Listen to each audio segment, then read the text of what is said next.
சூரிய பகவான் ஒளிமுகம் காண அங்கு கற்பக தருவின் நெற்றியில் மலரும்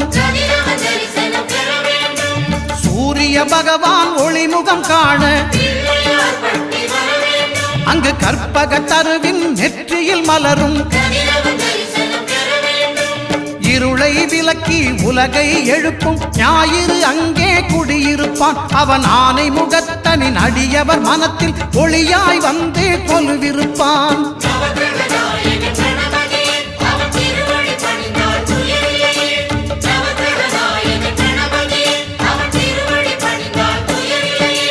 ஒன்பது கோளும் ஒன்றாய் காண